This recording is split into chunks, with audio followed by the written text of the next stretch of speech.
So, because Arjuna wanted to know not just that Krishna is great, but how great, in fact, he is. And Krishna shows that we have evidence by which even the common man can get some idea that God is really, really great. And therefore, there's so many things that are very powerful and opulent, which naturally, when we come in contact with something great or much superior to us, unless we're envious, it generates some humility and some respect or awe within us. And maybe perhaps makes us question our existence in relation to that great thing, because we will feel very small. And then people will begin to have some philosophical questioning in their mind of what is the ultimate cause behind all these great things which even a common man can experience. And everyone is aware that death is real. It is a absolute fact which you cannot avoid. In fact, I think in the karmis world, they say there's two things you cannot avoid: death and taxes. So we all are very much aware, but we tend to put that to the side. Or if we don't put it to the side, we have some philosophy around it which dictates our every action, meaning we don't want to know what's going to happen because we're so much afraid. We think if it's all over, then let me enjoy as much as I can while I'm still alive.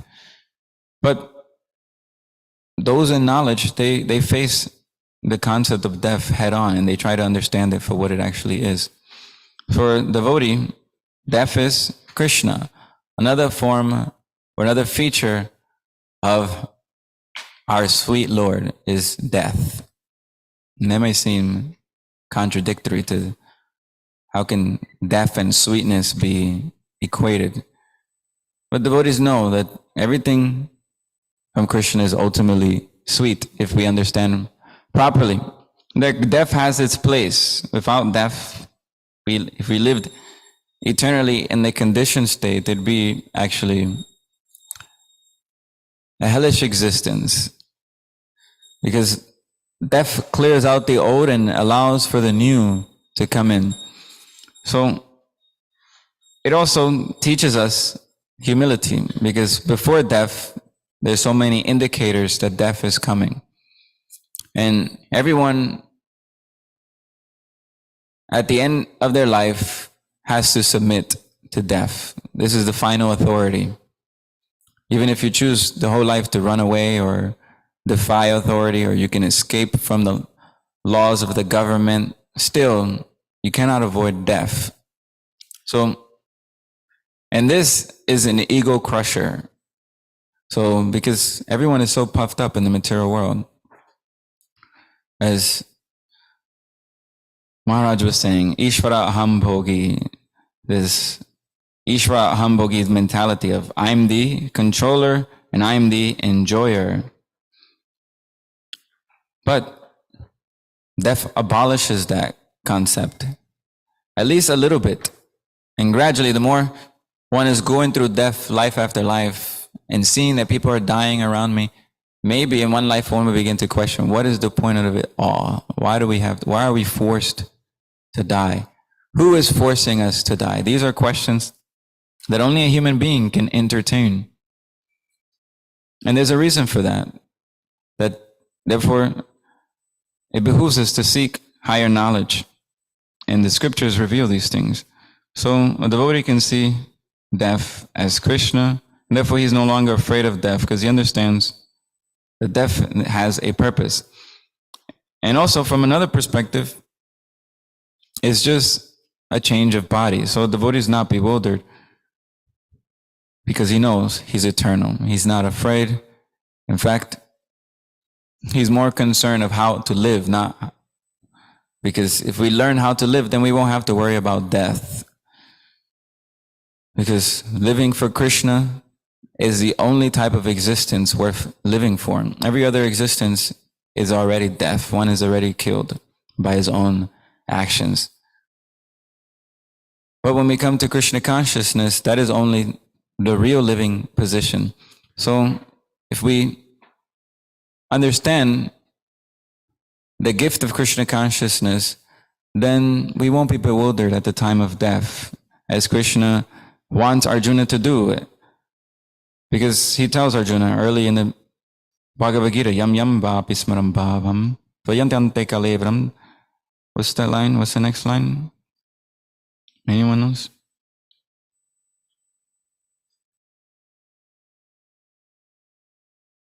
Yeah.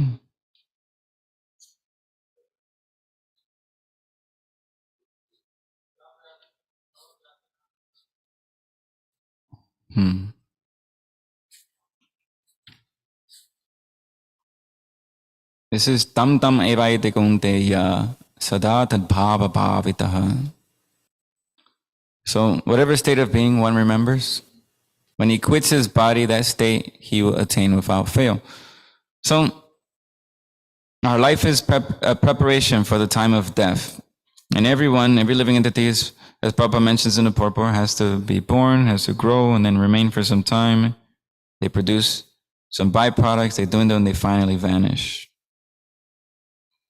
So Krishna is giving us a great way to remember him, even at the time of death. We can see this is Krishna coming. As Prabhupada illustrated, I don't know where he was at. I think it was in Calcutta, but he was eating kachoris, I believe, or something, prasadam.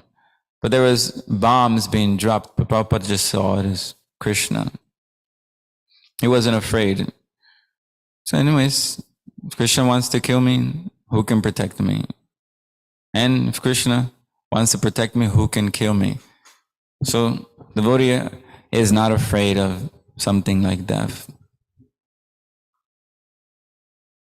Let's continue reading.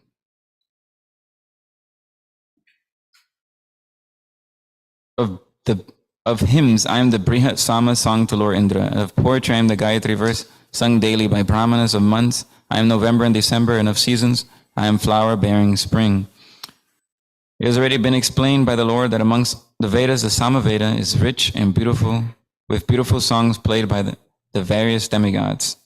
One of these songs is Brihat Sama, which is an exquisite melody and sung at midnight. In Sanskrit, there are definite rules that regulate poetry. Rhythm and meter are not written whimsically as in much modern poetry. That's nice. Everything is done systematically in Vedic culture. And even poetry and rhythm and meter, they're not just manufactured out of somebody's mind. And therefore, they're much more expertly in there's so many subtleties in it that you can appreciate if you learn properly from a proper teacher how to pronounce these different things in the Sanskrit language. And the Sanskrit language itself has many subtleties to each word, and it sounds very nice if someone chants properly. And for me, I see it as this is how personal Krishna is, actually, is that there's so many intricacies involved in even the language of Krishna in Devanagari. Okay.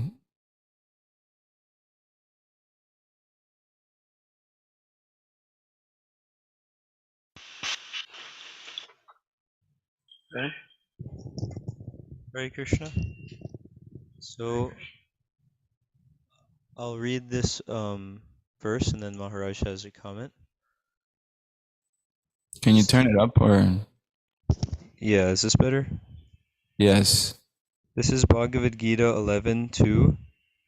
O lotus-eyed one, I have heard from you in detail about the appearance and disappearance of every living entity, as realized through your inexhaustible glories. Purport to this verse, Srila Prabhupada points out that Arjuna has understood all these things that Krishna has said about his opulences, and specifically he mentions that he understands how the Lord is all pervading, but at the same time He doesn't lose his personality. This is the sublime philosophy of Achintya Advaita Tattva, as taught by Lord Chaitanya Mahaprabhu. So we hear it. Here it is again in Bhagavad-Gita being expressed. And to understand that is really very important, to understand the aspects of God in a proper way. That his energies are all pervading. He's spread everywhere. But as a person, as the Bhagavan feature, he remains a beautiful person with lotus eyes and playing a flute and things like that. So he doesn't lose his individuality, even though he's spread everywhere. He's conscious of everything. Everything is actually him. It's coming from him. They're his energies. These earth, water, fire, and air, ether. They make up his separated material energies. And the Jiva soul is also his part and parcel. But at the same time, he's uniquely Krishna, and he never stops being that beautiful Krishna. That's very important. Thank you. Jai. Thank you, Maharaj. So, continue reading the purport. Amongst the regulated poetry, the Gayatri Mantra, which is chanted by the duly qualified brahmanas, is the most prominent. The Gayatri Mantra is mentioned in the Srimad Bhagavatam because the Gayatri Mantra is especially meant for God realization. It represents the Supreme Lord. This mantra is meant for spiritually advanced people, and when one attains success in chanting it, you can enter into the transcendental position of the Lord. One must first acquire the qualities of the perfectly situated person, the qualities of goodness according to the laws of material nature, in order to chant the Gayatri Mantra. The Gayatri Mantra is very important in Vedic civilization and is considered to be the sound incarnation of Brahman. Brahma is its initiator, and it is passed down from him in disciplic succession. The months of November and December are considered the best of all months because in India, grains are collected from the fields at this time, and the people become very happy. Of course, spring is season universally liked because it is neither too hot nor too cold, and the flowers and trees blossom and flourish. In spring, there are also many ceremonies commemorating Krishna's pastimes. Therefore, this is considered to be the most joyful of all seasons and is the representative of the Supreme Lord Krishna. So, all these things are just very amazing things. And we can think even more contemporary examples or whatever you find great. Prabhupada said even the alcoholic who worships alcohol and appreciates alcohol, if he understands that it's coming from Krishna, that Krishna is the one made this, whatever has anything great, any good quality, is ultimately coming from Krishna. If he thinks, oh, Krishna, this is coming from him, then one day he can become a devotee. It is not recommended that we start drinking alcohol to meditate and think that this is coming from Krishna. The idea is that anything worth appreciating is getting its quality from Krishna. Of course, alcohol is on the lowest level, but even the lowest of the lowest things of this world are appreciated by somebody. Those in Tamagun, they understand, they appreciate those things that are tamasic. But if they can understand that the source of this is ultimately Krishna, then they will make very rapid progress. But the devotee appreciates Krishna directly. This is what Krishna is urging Arjuna is, okay, you can appreciate me in so many different ways because everything is ultimately coming from me. I'm lending my qualities to those things. So why not come to me directly? It's like a great movie star or whatever the case may be, or a great singer or a great artist. You can worship his paraphernalia or his creation, but if you don't care about him, then, he won't reciprocate so much with you, but his family or his friends, close relatives, they care more about him than his objects and they care about the relationship more.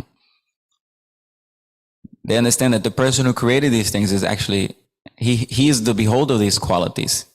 This is just exhibiting some of his qualities. He has much more to offer by having a direct relationship with him. So devotee, when he sees these things, he thinks of the person Krishna.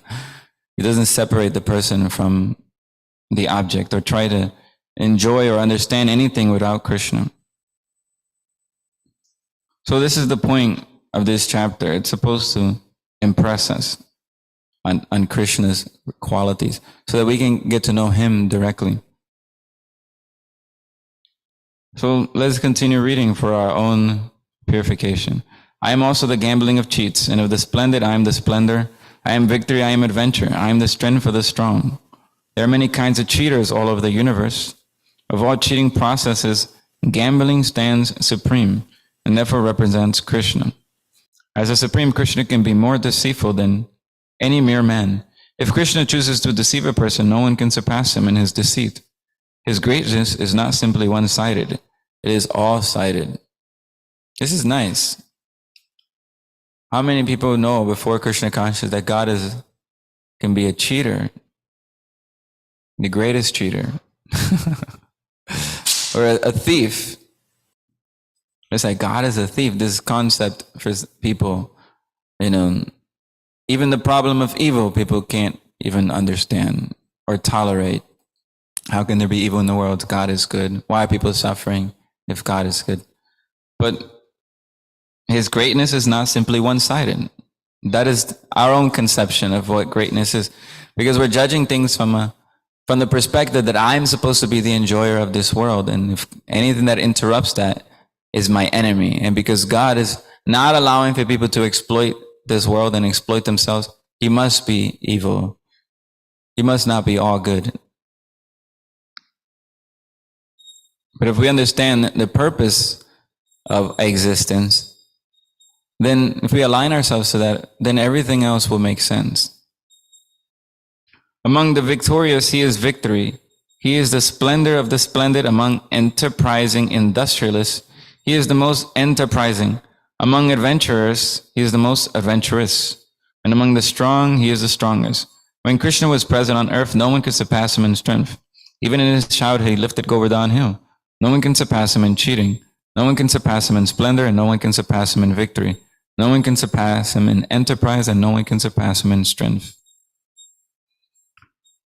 When we read Krishna book, these things come alive because we get to see through the pastimes Krishna's qualities in action, practical action. We see when he's killing all the different demons, or he's reciprocating with his different devotees in different ways.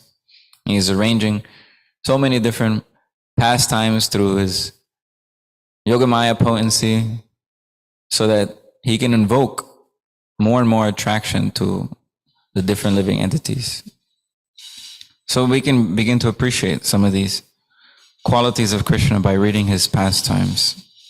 So therefore, Prabhupada recommended that we should read Krishna book daily, at least some pastime of Krishna, something a little bit to meditate on his qualities that he's exhibiting in his different pastimes. This will endear us, because Krishna is actually naturally attractive. But in the conditioned state, when we have jaundice, due to our ignorance and enviousness of God, due to our foolishness of not knowing that he's our well-wisher, then we have jaundice when we hear or read about his pastimes, or we may think it's a mundane thing. But the moment we begin to loosen the knot of ignorance in our heart, and we understand that ultimately Krishna is my well-wisher and he's very sweet, then when we hear about his pastimes, we will begin to appreciate gradually. Even the difficult pastimes, Krishna doing mischievous things or putting his devotees through so many trials and tribulations, abandoning his topmost devotees and keeping them in agony and separation. How do you understand these things? So therefore we need to hear from the acharyas, from devotees, not from mundane commentators or scientists or philosophers or anyone who is not a devotee. When they try to comment on the Bhagavad-Gita or Krishna's pastimes, they just make a blunder of it, because They don't have the service attitude that's required to really appreciate the topmost pastimes of Krishna, which is very difficult to understand unless one has on an equal level that same intense service attitude to please Krishna on such a superlative degree. Then you can begin to enter into these pastimes. And actually, Prabhupada was making a point in the Lila Amrita this morning, which was tying into this point. Let me see if I remember correctly. But Prabhupada was making the point about Navadvip being non-different from Vrindavan. Anyone remember that point? So, Prabhupada was also making the point that those who are in the pastimes of Navadvip, they also are in Vrindavan. And from Lord Chaitanya's movement, we learn how to serve Krishna, not how to be the enjoyer, not to come to Krishna to be an enjoyer. So by the blessing of Chaitanya Mahaprabhu and working hard for the mission, our attitude to surrender more and more will increase. And that would be the qualification to be able to see Vrindavan. But without the blessing of Chaitanya Mahaprabhu, without service attitude, if we simply try to jump into it as an enjoyer, then we will misunderstand, actually. Okay. Whatever pleases the devotees. Hare Krishna. So, we'll continue reading. Among punishments, I am the rod of chastisements, and of those who seek victory, I am morality. Of secret things, I am silence, and of the wise, I am wisdom. There are many suppressing agents, of which the most important are those that cut down the miscreants. When miscreants are punished, the rod of chastisement represents Krishna. Among those who are trying to be victorious in some field of activity, the most victorious element is morality. Krishna makes this, well, not Krishna, but Sanjaya makes this point, right? What's that verse? 1878. Anyone has the verse memorized? Yatra yogeshwarah Krishno yatra pardo dhanudharah tatra shri vijayo bhutir dhruva nitirmatir mama. Wherever there is Krishna, the master of all mystics, and whenever there is Arjuna, the supreme archer, there will also certainly be opulence, victory, extraordinary power, and morality. That is my opinion. So that word morality is brought in because if you're actually following true dharma, then you'll be protected by dharma. Dharma will protect you because all the laws of nature are they're in our favor if we follow them. Just like a good citizen, if he lives according to the law of state, they're in his favor. But those who disobey, who live a whimsical life, then the laws act against them. But the same laws, everyone is under this dharma. Krishna makes this point, Ye tamam prapadyante tam stadhaiva pajamiham mama vartmanu vartante manusha partha sarvashaha. That everyone follows my part in every regard, O Arjuna, and as they surrender unto me, I reward them accordingly. Another way of understanding this verse is that everyone is under the jurisdiction of dharma, of the law of Krishna.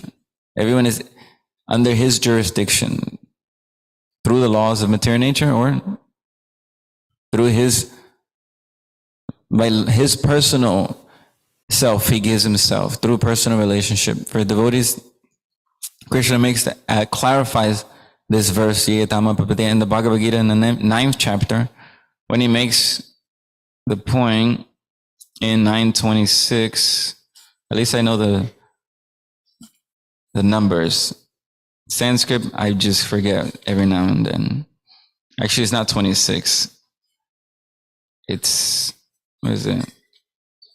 I think it's not 26. It's actually, there you go, 29. There you go. Samoham sarvabhuteshu name dveshostina priyaha Ye bhajanti tamam bhaktya maite teshu chapyaham.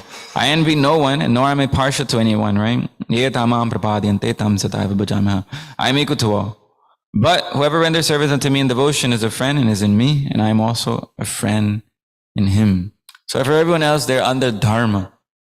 And therefore, if you are moral, or you follow dharma, or you follow Krishna, who is where dharma actually comes from, then you will be protected by dharma. But those who live a sinful life, or a whimsical life, or want to be independent, even choosing to be ignorant of Krishna's laws is a form of trying to be independent. As if being ignorant is going to save you. It's like the rabbit who's running away from the tiger, but realizes the tiger is going to eat him. So he closes his eyes and he thinks, okay, I'm okay now. I'm safe. And he just gets eaten and devoured. So we shouldn't be like that and misuse our independence and use ignorance as an excuse.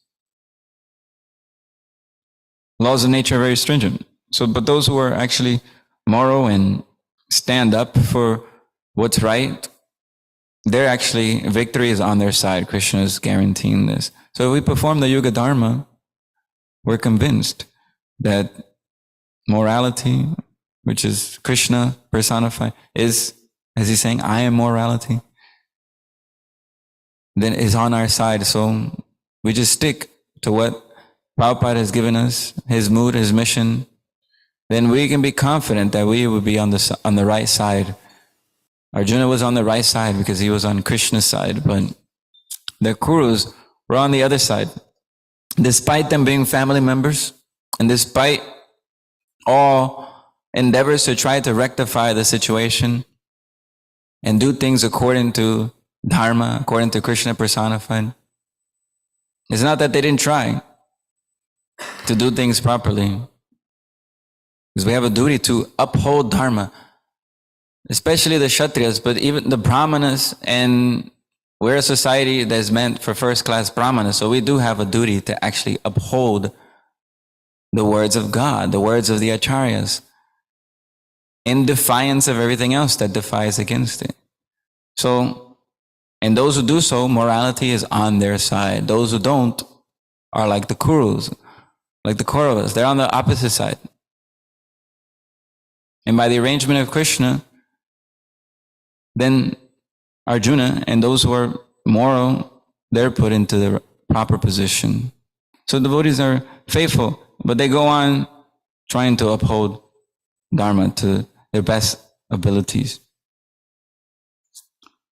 Among the confidential activities of hearing, thinking, and meditating, silence is most important, because by silence one can make progress very quickly. The wise man is he who can discriminate between matter and spirit, between God's superior and inferior nature. Such knowledge is Krishna himself. So silence is, Prabhupada clarifies what silence means in another purport. It's not this Mona Vrata. Silence means do not talk nonsense, or don't unnecessarily talk. That's also there. Sometimes you can be in Maya talking about Krishna, in the sense that you're unnecessary. It's almost prajapa because it has nothing to do with your service. You shouldn't be talking about it. It's not beneficial to your service.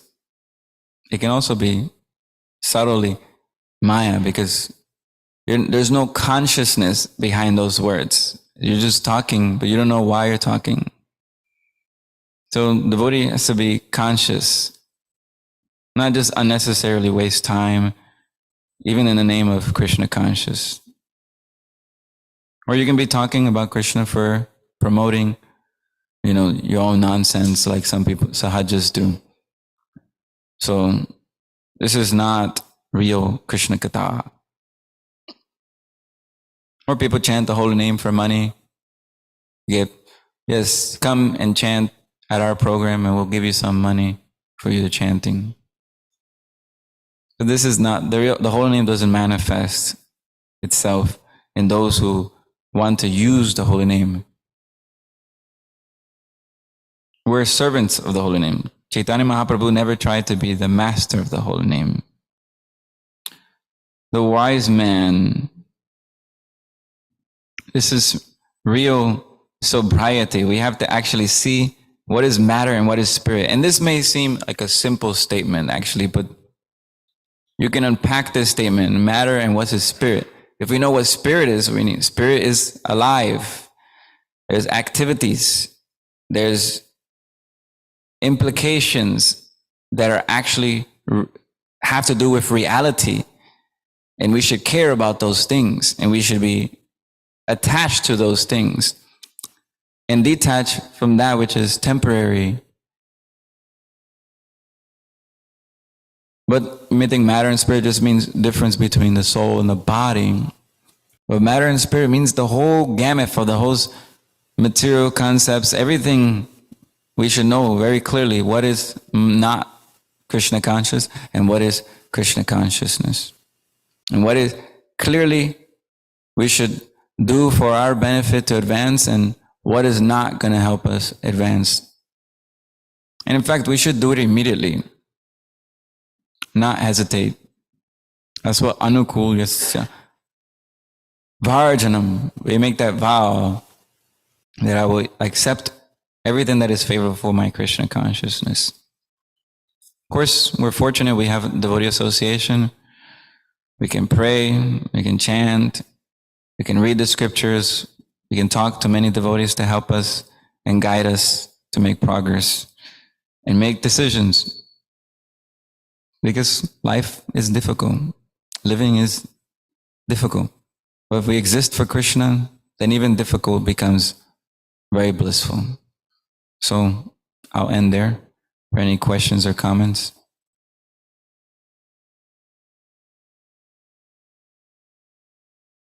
Yes, Magadari Prabhu.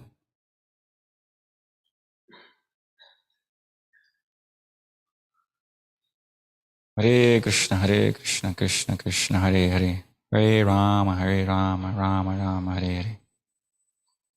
Hare Krishna, Krishna Krishna, Hare Krishna. So, my question is, why does it seem to take so long? Like we hear that everything wonderful is from Krishna, but then when we see something, we think of enjoying it. Well, we have your free will. What can be done? Krishna is not going to force us to make fast progress.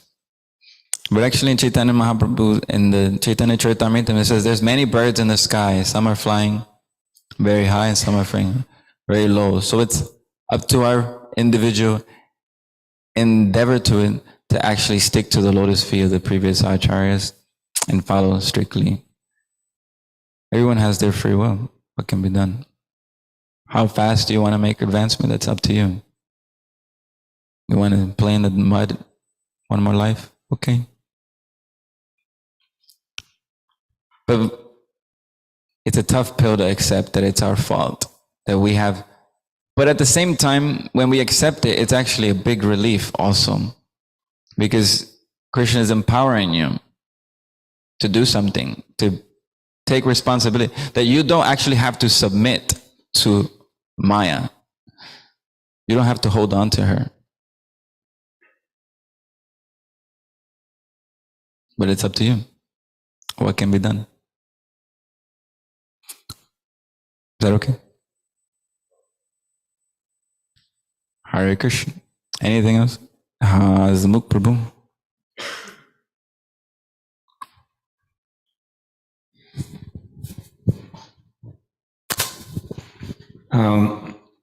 Hare Krishna Prabhu.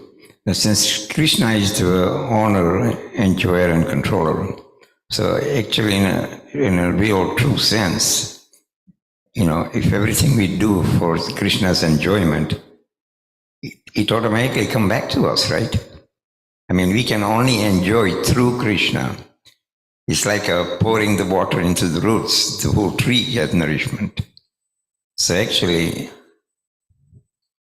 when Krishna is happy and he's enjoying everything that we're doing for him, we automatically get that enjoyment. So that's correct also, right? Correct. So we don't have to seek for enjoyment or being happy. Just make Krishna happy and you're done. Exactly. Thank you, Prabhu. And another thing, all these roles that Krishna is playing, you say, is the gambling, is cheat, and this, everything that we read, actually that's his lila, in it, actually, because he's detached. If he's attached, then then game is over. But Krishna is playing all these roles in a detached manner. So it becomes lila. So he can play any role in that sense, because it's not attached to it. Well, you can say he's detached and attached, but that's another subject for another day. Okay? So there was no